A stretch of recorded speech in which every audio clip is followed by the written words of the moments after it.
Hello viewers, welcome to my channel Dr. Ramandeep Kaur's channel RDK Studies Ability Enhancement Course AEC ਇਸ ਦੇ paper pattern ਬਾਰੇ ਅੱਜ ਮੈਂ ਤੁਹਾਨੂੰ ਡਿਟੇਲ ਦੇ ਵਿੱਚ ਜਾਣਕਾਰੀ ਦੇਵਾਂਗੀ। ਇਸ ਤੋਂ ਪਹਿਲਾਂ ਮੈਂ ਇਸੇ ਪੇਪਰ ਦੀ ਪੂਰੀ ਹੀ ਪਲੇਲਿਸਟ ਅਪਲੋਡ ਕੀਤੀ ਹੋਈ ਹੈ ਤੇ ਪੇਪਰ ਪੈਟਰਨ ਵੀ ਤੁਹਾਡੇ ਨਾਲ ਡਿਸਕਸ ਕੀਤਾ ਹੋਇਆ ਹੈ।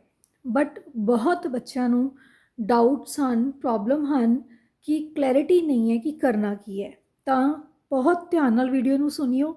ਇਹ ਸਾਰੇ ਹੀ ਅੰਡਰ ਗ੍ਰੈਜੂਏਟ ਨੂੰ ਐਂਟਰੀ ਪੁਆਇੰਟ ਕਲਾਸਿਸ ਨੂੰ ਇਹੀ ਕੋਰਸ ਰਿਕਮੈਂਡਡ ਹੈ। ਤਾਂ ਵੀਡੀਓ ਨੂੰ ਧਿਆਨ ਨਾਲ ਸੁਣਿਓ ਤਾਂ ਤੁਸੀਂ ਤਿਆਰੀ ਕਰਨ ਵਿੱਚ ਤੁਹਾਨੂੰ ਹੈਲਪ ਮਿਲੇਗੀ। ਐਬਿਲਿਟੀ ਐਨਹਾਂਸਮੈਂਟ ਕੋਰਸ, ਹਾਂਜੀ ਬੱਚੇ, ਜਿਹਨੂੰ ਤੁਸੀਂ ਇੰਗਲਿਸ਼ ਦੇ ਨਾਲ ਜਾਣਦੇ ਹੋ, ਇੰਗਲਿਸ਼ ਕੰਪਲਸਰੀ ਕਹਿ ਲਓ ਹੈ ਨਾ, ਤਾਂ ਉਹਦੇ ਨਾਲ ਜਾਣਦੇ ਹੋ। ਤਾਂ ਐਬਿਲਿਟੀ ਐਨਹਾਂਸਮੈਂਟ ਕੋਰਸ ਇਹਦਾ ਨਾਮ ਹੈ AEC, ਜਿਸ ਦਾ ਅੱਗੇ ਹੈ ਗ੍ਰਾਮਰ ਐਂਡ ਕੰਪੋਜੀਸ਼ਨ। ਮੀਨਸ ਇਹਦੇ ਵਿੱਚ ਗ੍ਰਾਮਰ ਹੈ ਅਤੇ ਕੰਪੋਜੀਸ਼ਨ ਪਾਰਟ। ਕੰਪੋਜੀਸ਼ਨ ਕੀ ਹੁੰਦੀ ਹੈ? ਮੀਨਸ ਤੁਸੀਂ ਕੋਈ ਲੈਟਰ, ਕੋਈ ਈਮੇਲ ਜੋ ਵੀ ਲਿਖਦੇ ਹੋ ਇਹਨੂੰ ਕੰਪੋਜੀਸ਼ਨ ਪਾਰਟ ਕਰਦੇ ਹੋ, ਜਿਹੜਾ ਤੁਸੀਂ ਖੁਦ ਕੰਪੋਜ਼ ਕਰਦੇ ਹੋ, ਖੁਦ ਬਣਾ ਕੇ ਲਿਖਦੇ ਹੋ। ਹੁਣ ਪੇਪਰ ਪੈਟਰਨ ਕੀ ਰਹੇਗਾ ਅਤੇ ਟਾਈਮਿੰਗਸ ਕੀ ਹੋਣਗੀਆਂ? ਟਾਈਮਿੰਗਸ ਬੱਚੇ ਹੈ 1.5 ਘੰਟਾ, 1.5 ਘੰਟਾ ਟਾਈਮ ਹੋਏਗੀ। ਤੁਹਾਡੇ ਸਿਲੇਬਸ ਜਦੋਂ ਸ਼ੁਰੂ ਤੋਂ ਯੂਨੀਵਰਸਿਟੀ ਤੋਂ ਆਇਆ ਸੀ ਉੱਥੇ 3 ਘੰਟੇ ਲਿਖੇ ਹੋਏ ਹੈ, ਬਟ ਨਹੀਂ, 1.5 ਘੰਟਾ ਮੈਂਸ਼ਨਡ ਹੈ ਡੇਟ ਸ਼ੀਟ 'ਤੇ, ਕਿਉਂਕਿ ਇਹ 50 ਨੰਬਰ ਦਾ ਟੋਟਲ ਅਤੇ 35 ਨੰਬਰ ਦਾ ਥਿਊਰੀ ਦਾ ਪੇਪਰ ਹੈ। ਤਾਂ ਤੁਸੀਂ ਧਿਆਨ ਨਾਲ ਆਪਣੇ ਕਾਲਜਿਸ ਤੋਂ ਕਨਫਰਮ ਕਰ ਲੈਣਾ ਕਿ ਐਗਜ਼ੈਕਟ ਟਾਈਮ ਕੀ ਹੈ। ਅਦਰਵਾਈਜ਼ ਇਹ 19th ਨੂੰ ਹੋ ਰਿਹਾ ਪੇਪਰ, ਪਰ ਟਾਈਮਿੰਗ ਸਲੋਟ ਤੁਸੀਂ ਆਪਣੇ ਕਾਲਜ ਤੋਂ ਕਨਫਰਮ ਕਰਨਾ ਹੈ। ਕਲੀਅਰ? ਤਾਂ 1.5 ਘੰਟੇ ਦਾ ਪੇਪਰ ਹੋਏਗਾ, 35 ਨੰਬਰ ਦਾ ਥਿਊਰੀ ਦਾ ਪੇਪਰ ਹੋਏਗਾ। ਇੰਟਰਨਲ ਐਗਜ਼ਾਮ ਮੀਨਸ ਜੋ ਅਸੈਸਮੈਂਟ ਹੈ ਤੁਹਾਡੇ ਟੀਚਰਸ ਨੇ ਲਗਾਉਣੀ ਹੋਏਗੀ। ਕਲੀਅਰ? ਸੈਕਸ਼ਨ ਏ ਤੇ total section ABC, total 3 section ਹੋਣਗੇ। ਸੈਕਸ਼ਨ ਏ ਦੇ ਵਿੱਚ ਕੀ ਹੈ ਬੇਟਾ? ਸਿਲੇਬਸ ਹੀ ਉਠਾਇਆ ਮੈਂ ਅਤੇ ਸਿਲੇਬਸ ਹੀ ਲਿਖਿਆ ਇਹਦੇ ਵਿੱਚ, ਪਰ ਤੁਹਾਨੂੰ ਤਰੀਕੇ ਨਾਲ ਦੱਸ ਦਿੱਤਾ ਵੀ ਕਿਸ ਤਰੀਕੇ ਨਾਲ ਪੇਪਰ ਆਏਗਾ। ਸੈਕਸ਼ਨ ਏ ਦੇ ਵਿੱਚ 2 ਕੁਐਸਚਨ ਹੋਣਗੇ, ਪਹਿਲਾ ਅਤੇ ਦੂਜਾ। ਉਸ ਦੇ ਵਿੱਚੋਂ ਤੁਸੀਂ ਔਰ ਲਿਖਿਆ ਹੋਏਗਾ ਜਾਂ ਲਿਖਿਆ ਹੋਏਗਾ ਅਟੈਂਪਟ ਐਨੀ 1 ਕੁਐਸਚਨ, ਇੱਥੇ ਲਿਖਿਆ ਹੋਏਗਾ ਅਟੈਂਪਟ ਐਨੀ 1 ਕੁਐਸਚਨ ਜਾਂ ਔਰ ਲਿਖ ਕੇ ਆ ਜਾਏਗਾ, ਹੈ ਨਾ। ਤਾਂ ਤੁਸੀਂ 2 ਕੁਐਸਚਨਸ ਤੋਂ ਇੱਕ ਕਰਨਾ ਹੋਏਗਾ, ਠੀਕ ਹੈ ਜੀ। ਜੋਬ ਐਪਲੀਕੇਸ਼ਨ ਲੈਟਰਸ ਹੈ ਐਂਡ CV ਹੈ। ਬਹੁਤ ਡਾਊਟ 'ਚ ਹੈ ਬੱਚੇ ਇਸ ਗੱਲ ਨੂੰ ਲੈ ਕੇ। ਬੇਟਾ ਦੇਖੋ, job application letters and CV, and ਮਤਲਬ ਅਤੇ ਨਾਲ ਉਹਦੇ CV ਹੈ।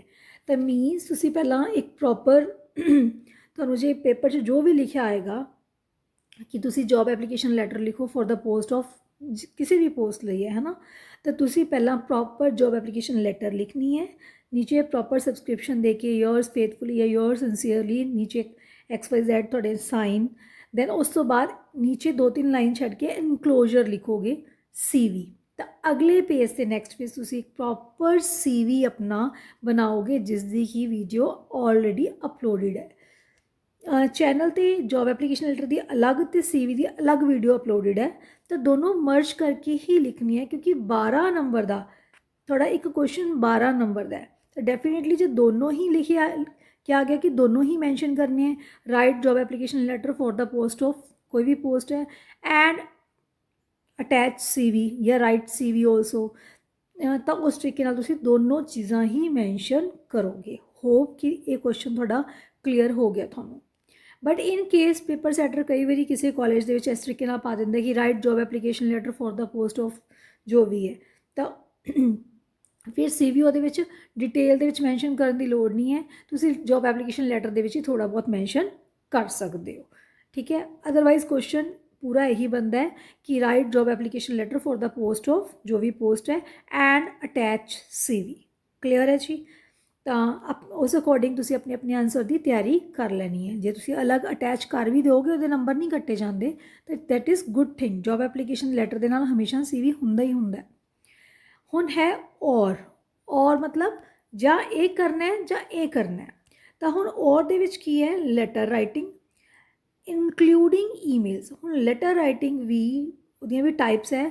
Letter writing means formal letter, informal letter. Informal मतलब ਪਰਸਨਲ ਲੈਟਰਸ, ਇਨਫॉर्मल मतलब ਪਰਸਨਲ ਲੈਟਰਸ ਹੋ ਗਈਆਂ, ਠੀਕ ਹੈ ਜੀ। ਜੋ ਤੁਸੀਂ ਆਪਣੇ ਫਰੈਂਡ, ਆਪਣੀ ਮਦਰ, ਫਾਦਰ, ਕਜ਼ਨ ਕਿਸੇ ਨੂੰ ਵੀ ਲਿਖਦੇ ਹੋ। ਤਾਂ ਉਸ ਤੋਂ ਬਾਅਦ ਫਾਰਮਲ ਲੈਟਰ ਹੈ। Formal letter means you are writing ਤੁਸੀਂ ਕਿਸੇ ਨੂੰ ਵੀ ਲਿਖ ਰਹੇ ਹੋ, ਕਿਸੇ ਅਥਾਰਟੀ ਨੂੰ ਲਿਖ ਰਹੇ ਹੋ, ਡਿਪਟੀ ਕਮਿਸ਼ਨਰ ਨੂੰ ਲਿਖ ਰਹੇ ਹੋ, ਨਿਊਜ਼ਪੇਪਰ ਐਡੀਟਰ ਨੂੰ ਲਿਖ ਰਹੇ ਹੋ, ਕਲੀਅਰ, ਕਿਸੇ ਵੀ ਅਥਾਰਟੀ ਨੂੰ ਤੁਸੀਂ ਲਿਖ ਰਹੇ ਹੋ ਫਾਰਮਲ ਲੈਟਰ, ਠੀਕ ਹੈ। ਅਤੇ ਇੱਕ ਐਪਲੀਕੇਸ਼ਨ ਟੂ ਪ੍ਰਿੰਸੀਪਲ, ਇਹ ਵੀ ਫਾਰਮਲ ਲੈਟਰ ਹੈ। ਤੁਸੀਂ ਪ੍ਰਿੰਸੀਪਲ अपनी कॉलेज के प्रिंसीपल ਨੂੰ कोई रिक्वेस्ट लिख रहे हो, कोई जो रिकमेंडेशंस दे रहे हो, कोई सजेशंस दे रहे हो, कोई कंप्लेंट कर रहे हो, उस तरह ਦੀਆਂ ਲੈਟਰਸ है, ठीक है। तो इंक्लूडिंग ईमेल्स मतलब तुसी ईमेल का फॉर्मेट भी प्रॉपर करना है, तो देखो सेम ही कंटेंट होएगा। जे फॉर एग्जाम्पल तुसी एक लैटर लिखनी है अपने फ्रेंड ਨੂੰ for invitation to invite on your brother's marriage, तो in the same way email भी कर सकते हो, है ना। तो एक चीज़ ही आएगी चाहे लैटर या ईमेल, है ना। ये विचों तो तुसी फॉर्मेट चंगी तरह कर लेने हैं बिल्कुल। प्ले लिस्ट के लैटर राइटिंग का चाहे पर्सनल है, चाहे फॉर्मल है, चाहे इनफॉर्मल है, चाहे प्रिंसीपल नू लैटर लिखनी है, तो बहुत अच्छी तरीके नाल अपलोडिड है वीडियोज़। सिर्फ 5-5 मिनट दी वीडियोज़ है, इक्को ही सिटिंग के बैठ के सुन लो, तुहानूं बहुत क्लीयर हो जाना है। दैन ईमेल का जो फॉर्मेट है बहुत सिंपल है, ध्यान नाल गलतियां नहीं करनियाँ। ईमेल जो है सारी जो है स्मॉल लेटर्स पानी है, एट रेट ध्यान नाल पाना है, ठीक है। तो उस तो बाद बॉक्स के विच बनानी है, सब तो वड्डी गल है ईमेल, तो बहुत ध्यान नाल जिहड़ा इहनूं करके आना है। 12 नंबर का थोड़ा पहला क्वेश्चन होएगा। उम्मीद करदी हां सैक्शन ए तुहानूं क्लीयर हो गया। सैक्शन बी दे विच पहला पार्ट होएगा रिपोर्ट राइटिंग, तो अगला पार्ट होएगा मेकिंग नोट्स। हुण तुसी या रिपोर्ट राइटिंग करनी है या मेकिंग नोट्स करने होंगे, मीनस और लिखिया आएगा विच। हुण रिपोर्ट राइटिंग दे भी अगों टाइप्स है, किन्ने ही तरह दी रिपोर्ट्स हैं। तो बेटा देखो, बट तुहाडे लैवल ते जे असीं देखिए तो कॉलेज मैगजीन रिपोर्ट राइटिंग, न्यूज़पेपरली रिपोर्ट राइटिंग बहुत इंपॉर्टेंट है तुहाडे लैवल ते इस तो इलावा लैटर फॉर्मेट रिपोर्ट राइटिंग होंदी है, जिस तरह तुसी फॉर्मल लैटर लिखते हो in the same way report writing है, ठीक है। तो according to my experience newspaper लिए रिपोर्ट लिखनी है या कॉलेज मैगजीन लिए लिखनी है या कोई होर जर्नल लिए लिखनी है, तो इस तरीके दी इंपॉर्टेंट होंदी हैं।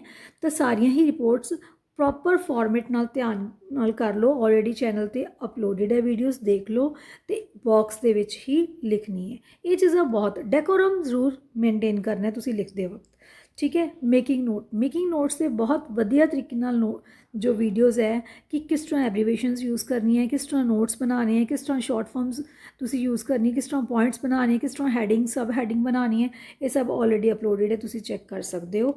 तो ये तुसी एक करना होएगा और है, या तो इत्थे लिखा आएगा अटैम्प्ट एनी वन क्वेश्चन या विच और लिखा आएगा। दैन सैक्शन सी दे विच साडे कोल ग्रामर है, English grammar in use by Raymond Murphy and Solomon Phillips Sunil दी ग्रामर है, objective general grammar, 2 grammar books है। तो ये जो सिलेबस मैंशन है that is 1 to 37 clear, 69 to 81 exercise है, तो सोलोमन के टेंसिस है, आर्टिकल्स है, फाइन। तो बच्चे ये जो आने हैं सेंटेंस टोटल आएंगे 6, 5 सेंटेंस करने होंगे 2-2 नंबर के, 10 नंबर के होएगा ये, तो एक सेंटेंस 1 नंबर का होएगा, तो टोटल 11 नंबर का जो ग्रामर का पार्ट आएगा। इन केस तुहानूं ऑप्शन आती है कि किसी 8 चों 6 सेंटेंस कर दो, ठीक है, तो सारे दे सारे सेंटेंस ही अटैम्प्ट करके आने हैं। It's my humble request to all of you, सबनों ये हंबल रिक्वेस्ट है कि सैक्शन सी दे विचों कोई भी पार्ट छड्ड के नहीं आना, सारे सेंटेंस अटैम्प्ट करो बहुत वधिया तरीके नाल। जिस तरह कि सेंटेंस आया 6, आंसर नंबर 1 उहदा आंसर दो, पूरा सेंटेंस लिख के आंसर नूं अंडरलाइन करो, फिर एक लाइन छड्ड के आंसर नंबर 2, फिर एक लाइन छड्ड के आंसर नंबर 3। डेकोरम जरूर मेनटेन करना है। थोड़ा पेपर चेक मतलब चेकर इस तरीके नाल फील करे कि yes the student is intelligent, तो इसनों पता है कि पेपर नूं प्रेजेंट किस तरीके नाल करना है। पेपर प्रेजेंटेशन बहुत अच्छी होंदी है तो डेफिनेटली पेपर चेकर ते इंप्रैशन बहुत अच्छा जाता है। उस केस दे थोड़ी बहुत माइनर मिसटेक्स है वो इग्नोर हो जाती हैं, इसलिए अपने पेपर नूं बहुत अच्छी तरीके नाल सर्व करो बेटा, तैयारी करो प्रॉपर। रिपोर्ट राइटिंग कंटेंट वध तो वध रीडिंग कर लो ताकि इहो जिहा कोई टॉपिक आ जाए उत्थे, है ना, कि तुसी रिपोर्ट किस टॉपिक ते लिखनी है, तुहाडे कोल वर्ड्स होण। रिपोर्ट राइटिंग दे विच तुसी WH वर्ड्स, हू मतलब वेयर कदों होया ओकेजन, वैन वेयर कित्थे होया, कौन आया उस पर्टिकुलर जिस चीज़ की रिपोर्ट लिख रहे हो, चाहे कोई किसी भी हैपनिंग की रिपोर्ट लिख रहे हो, किसी भी चीज़ की रिपोर्ट लिख रहे हो भी कदों होया, कित्थे होया, कौन कौन इन्वॉल्व सी, वॉट की होया ਉਹਦੇ ਵਿੱਚ, ठीक है, तो हाउ किस तरीके नाल होया, जो भी चाहे वो उस किसी भी तरीके की गल है, तो ये सारिया चीज़ों के जवाब सिस्टमैटिकली तुसी जवाब देने हैं। रिपोर्ट राइटिंग कोई बहुती नहीं तुसी 5-6 पेजां की लिखनी होंदी है, ਇਹਨੂੰ ਪ੍ਰੋਪਰ ਸਟੈਂਜ਼ਾ ਵਾਈਜ਼ 2 ਸਟੈਂਜ਼ਾ ਦੇ ਵਿੱਚ ਖਤਮ ਕਰੋ ਤੇ ਹੋ ਜਾਂਦਾ ਹੈ। ਫਾਰਮੈਟ ਦੇ ਵਿੱਚ ਗਲਤੀ ਬਿਲਕੁਲ ਵੀ ਨਹੀਂ ਕਰਨੀ। ਤਾਂ 12 + 12 + 11 ਟੋਟਲ 35 ਮਾਰਕਸ ਦਾ ਪੇਪਰ ਇਹ ਹੋ ਗਿਆ। ਬਹੁਤ ਅੱਛੇ ਮਾਰਕਸ ਆ ਸਕਦੇ ਆ, ਡੋਂਟ ਵਰੀ, ਘਬਰਾਣਾ ਨਹੀਂ ਹੈ, ਪੇਪਰ ਛੱਡ ਕੇ ਬਿਲਕੁਲ ਵੀ ਨਹੀਂ ਆਉਣਾ। ਇਨ ਕੇਸ ਚਲੋ ਮੈਂ ਮਾੜੇ ਤੋਂ ਮਾੜਾ ਸੋਚ ਲੈਂਦੀ ਹਾਂ ਕਿ ਤੁਸੀਂ ਕੰਟੈਂਟ ਵੀ ਨਹੀਂ ਪੜ੍ਹ ਕੇ ਗਏ, ਤੁਹਾਨੂੰ ਸਮਝ ਹੀ ਨਹੀਂ ਆਇਆ ਜੀ ਕਿ ਤੁਸੀਂ ਲਿਖਣਾ ਕੀ ਹੈ, ਅਸੀਂ ਬਹੁਤ ਨੈਗੇਟਿਵਲੀ ਸੋਚ ਕੇ ਦੇਖ ਲੈਂਦੇ ਹਾਂ। ਤਾਂ ਠੀਕ ਹੈ, ਤਾਂ ਵੀ ਤੁਸੀਂ ਬਹੁਤ ਆਰਾਮ ਨਾਲ ਜੇ ਫਾਰਮੈਟ ਵੀ ਯਾਦ ਕੀਤੇ ਹੋਏ ਤਾਂ ਉਹ ਮੈਂਸ਼ਨ ਕਰੋ, ਕੰਟੈਂਟ ਦੀਆਂ 2-3 ਲਾਈਨਸ ਵੀ ਲਿਖੋ। ਸੀਵੀ ਕੀ ਹੈ, ਬੇਸਿਕ ਤੁਹਾਡੀ ਇਨਫੋਰਮੇਸ਼ਨ ਹੈ, ठीक है। जो तुम डिटेल्ड फॉर्म के लिख रहे हो, ऑब्जैक्टिव्स भी लिख रहे हो, अचीवमेंट्स भी लिख रहे हो, तो पूरा डिटेल फॉर्म है। पर जो नहीं तुम कुछ भी याद करके गए, कोई मजबूरी है, कोई प्रॉब्लम है, तो सिंपल सी तो तुम लिख ही सकते अपना name, father's name, mother's name, marital status, contact number, email ID, qualification, clear, ये सारिया चीज़ें ये ऑलरेडी इस चैनल पर अपलोडेड है। तो बहुत काम माइंड नाल हैडफोन लगा के आराम नाल सारिया वीडियो सुनो। Within 2 hours you will feel confident कि yes ma'am I am fully prepared for this exam. पर ਵੱਧ ਤੋਂ ਵੱਧ ਜਿਹੜੀਆਂ ਪਰਸਨਲ ਲੈਟਰਸ ਹੈ ਉਹਨਾਂ ਦਾ ਕੰਟੈਂਟ ਰੀਡਿੰਗ ਕਰ ਲਓ। ਜੋ ਪਰਸਨਲ ਲੈਟਰਸ ਹੈ, ਫਾਰਮਲ ਲੈਟਰਸ ਹੈ, ਇਨਫਾਰਮਲ ਲੈਟਰਸ ਹੈ, ਈਮੇਲਸ ਹੈ, ਇੱਕ ਸਿਟਿੰਗ ਦੇ ਵਿੱਚ ਰੀਡਿੰਗ ਕਰ ਲਓ ਕਿ ਕੋਈ ਆ ਗਈ ਤਾਂ ਮੈਂ ਕਿਸ ਤਰੀਕੇ ਨਾਲ ਇਹਦਾ ਮੈਟਰ ਬਣਾऊँ, ਉੱਥੇ ਕੰਟੈਂਟ ਬਣਾऊँ। ਤਾਂ ਉਮੀਦ ਕਰਦੀ ਹਾਂ ਇਹ ਮੇਰੀ ਜਿਹੜੀ ਵੀਡੀਓ ਹੈ ਕਾਫੀ ਬੱਚਿਆਂ ਦੀ ਹੈਲਪ ਕਰੇਗੀ। ਕੁਛ ਵੀ ਘਬਰਾਉਣ ਵਾਲਾ ਨਹੀਂ ਹੈ, ਪਾਸ ਜ਼ਰੂਰ ਹੋਣਾ ਹੈ ਬੇਟੇ।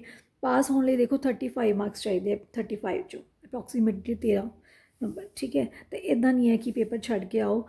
ग्रैमर के भी कई चीज़ा बहुत सौखियाँ होंदियां, आंसर जरूर अटैम्प्ट करना है, कुछ लिखिया होएगा तो कुछ नंबर आ जाएंगे, बिल्कुल ब्लैंक छड़ के आओगे तो सॉरी कुछ भी नहीं हो सकता उस चीज़ का। क्लियर।